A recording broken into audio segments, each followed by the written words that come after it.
I knew that there was something coming in that last song, in this song.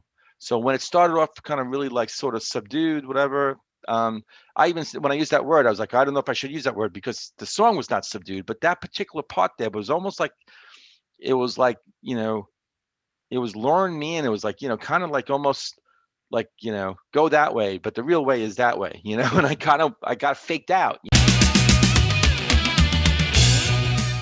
Hey everyone, and welcome to another episode of Into the Music. My name is Greg. That guy is Chris.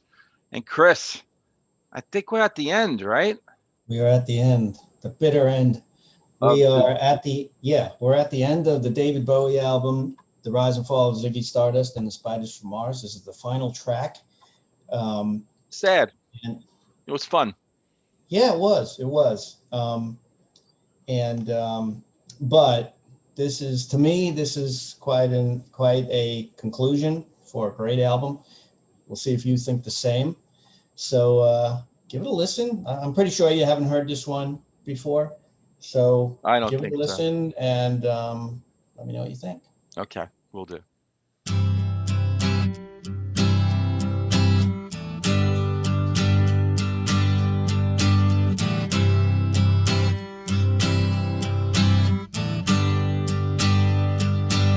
Time takes a cigarette, puts it in your mouth. You pull on your finger, then another finger, then cigarette. The water wall is calling, it lingers, then you forget. Oh, oh, oh, oh, you're a rock and roll suicide. You're too old to lose it, too young to choose it. And the clock waits so patiently on your song. You walk past the cafe, but you don't eat when you've lived too long. Oh no, no, no, you're a rock and roll suicide. Shift breaks the snarling as you stumble across the road. But the day breaks instead, so you hurry home. Don't let the sun blast your shadow. Don't let the milk float rob your mind. They're so natural, religiously unkind. Oh no, love, you're not alone. Yourself, but you're too unfair. You got your head all tangled up, but if I can only make you care. Oh no, love, you're not alone.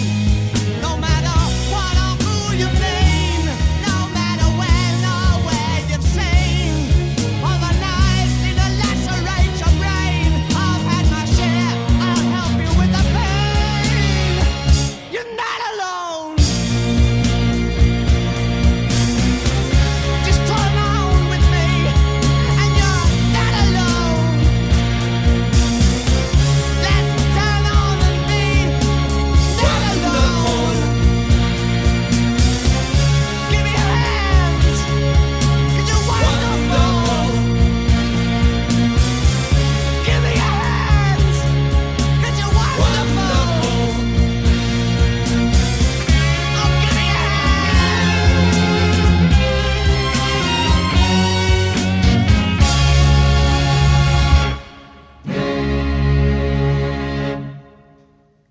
So Hey man, yeah. Um, yeah. So definitely never heard the song before, uh-huh. and it's a really fitting end, I think, to this album. Um, it's just different than any other song on this album. Just completely different. Um, it was more of a, except towards the end, where it sort of ramps up and he really pours it Mhm. on with his vocals, and then kind of music really kind of sort of surrounds him with this sound that's just soaring kind of in a way. Um, but yeah, this is kind of was kind of, I guess, not subdued, but it was like, it was like the acoustic, there was kind of a build up. Kind of. Oh, man, I thought this was the whole thing was a steady build up to this big Yeah, crescendo at the end. There's this yeah. big positive thing that you're wonderful and all this, and the mood of it changed, and it got so empowering at the end. To me, it got like it had this majestic sense to it. Whereas in the beginning, it just starts off with that basic guitar, and it's not even, it's like a talking, singing more kind of thing. But it's your reaction, so.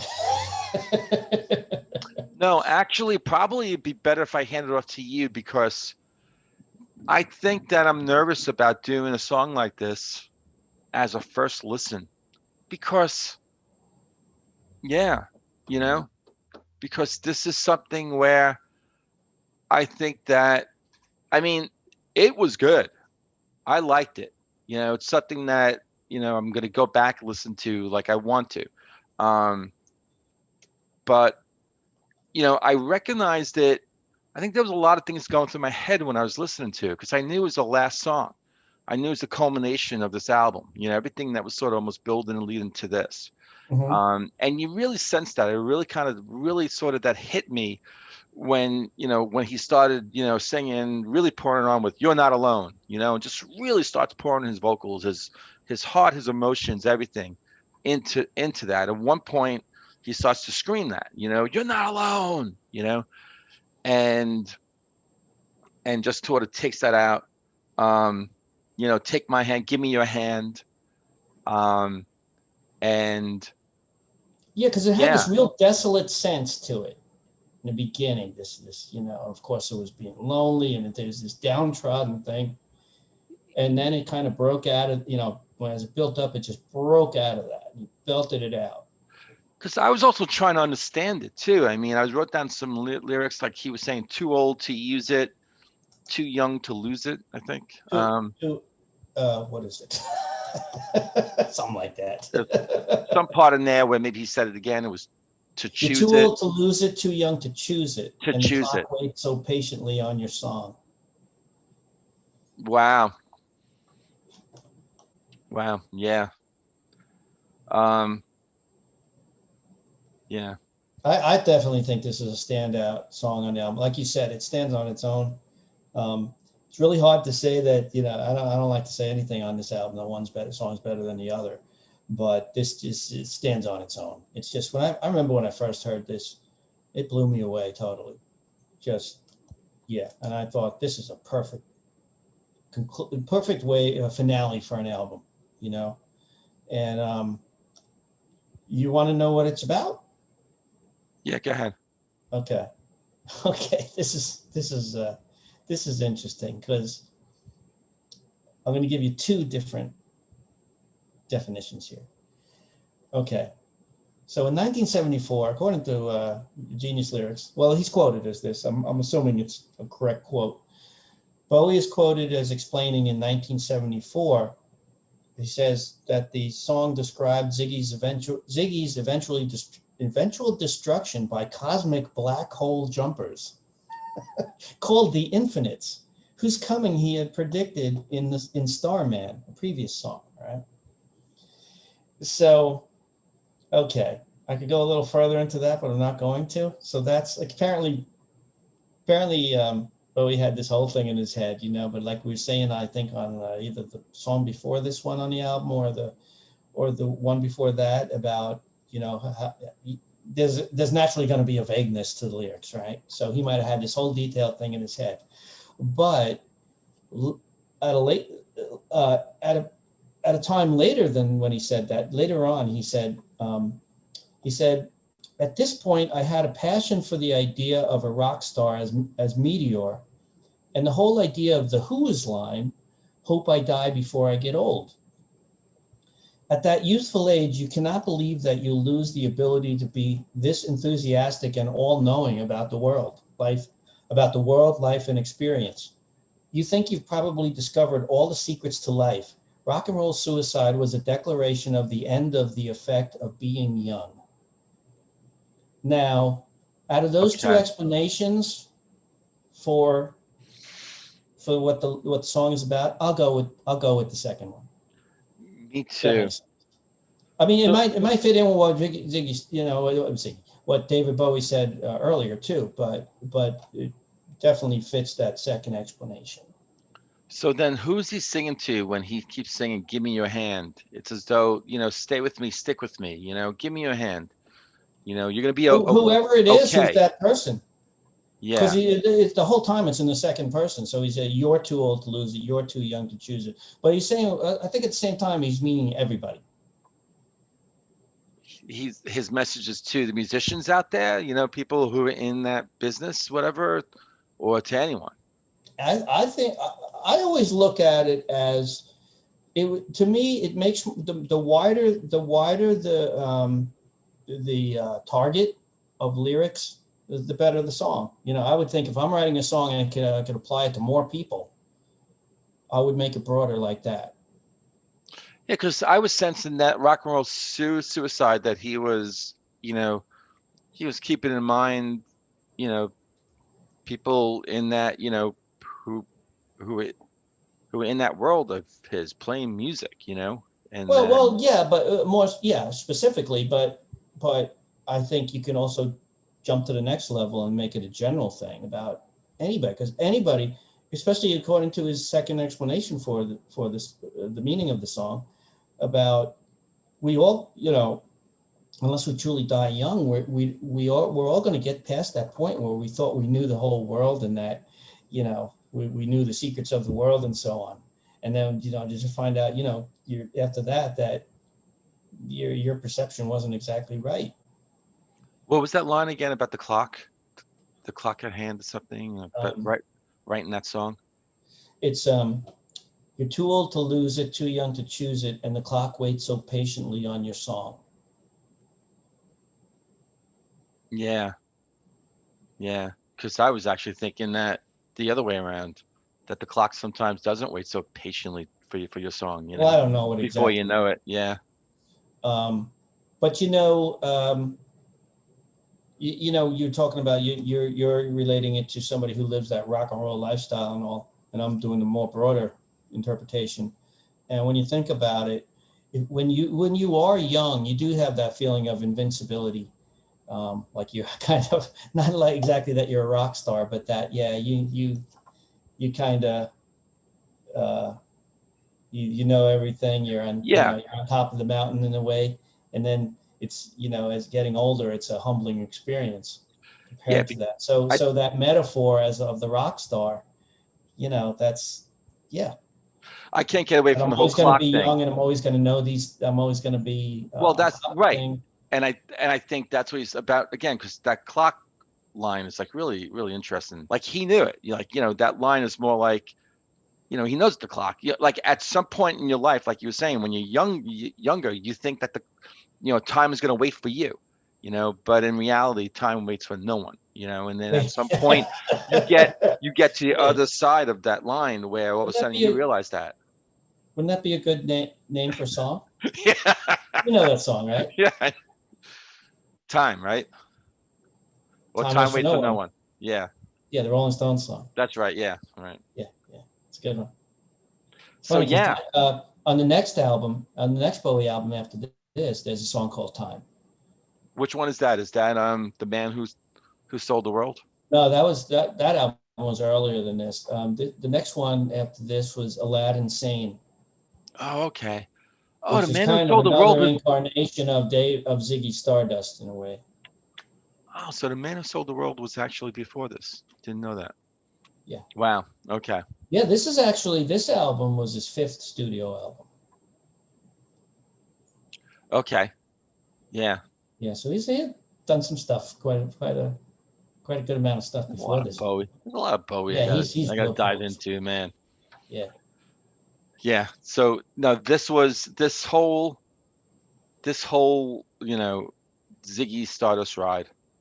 This was, but I think the point I was trying to make too, that I think even with songs like this, a first listen doesn't really do justice.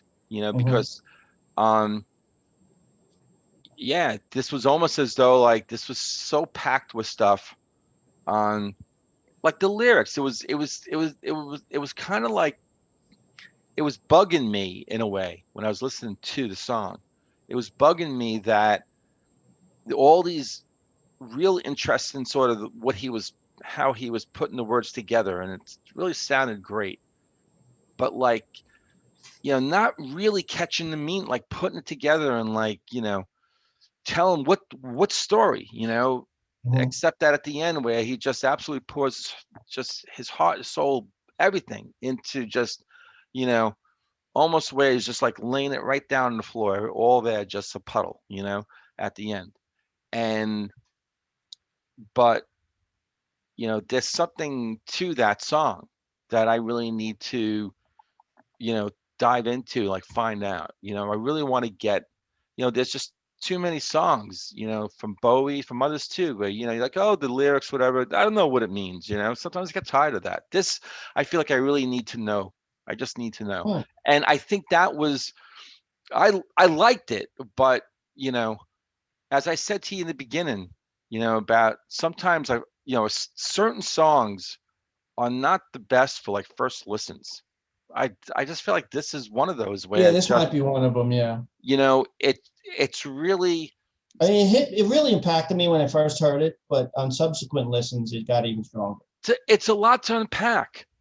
It's just a lot to unpack. Yeah, and that's where you go back and listen to it It again, also listen to sounds it like a again. it sounds like a very simple song. You think throughout the whole thing that it's a really simple song. I guess to some people it is, but it starts adding these layers of complexity to it Well, as it goes on. yeah, and that's where I was And going to. Yeah, because in the beginning, like I almost got fooled. No, see, I knew that there was something coming in that last song, in this song.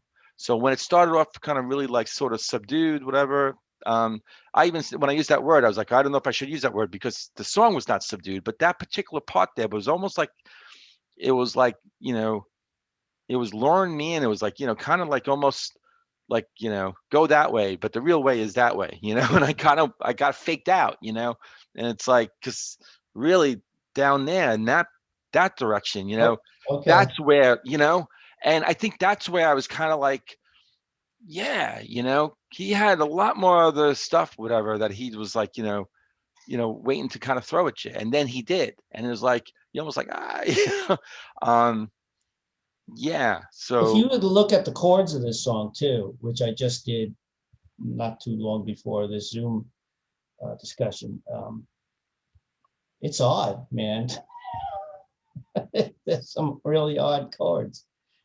As far as what kind of scale they must have been built off, I don't know. But I would have never guessed some of the chords in this song. The second half of the song, anyway, it's the it second half. changes it up. Yeah. Yeah, Yeah. it's really not. It's not the repeat of the same thing throughout. So That that was Bowie. interesting to me. Yeah. He's the king of curveballs, right? Absolutely, man.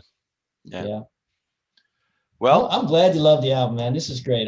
yeah. I'm glad I Oh, yeah. picked an album that was a hit. You know, Yeah. it's always been a personal favorite.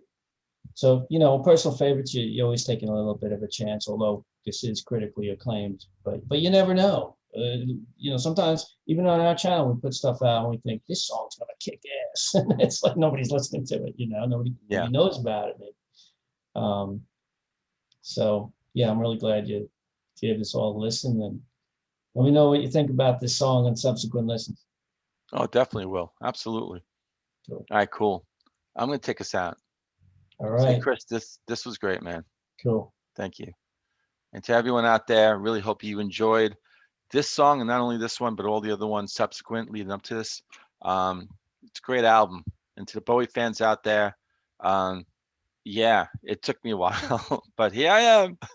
So yeah, I'm definitely gonna go back and listen to a lot of Worth the the wait. songs. Yeah, and we'll see everyone on the next episode of Into the Music. See you.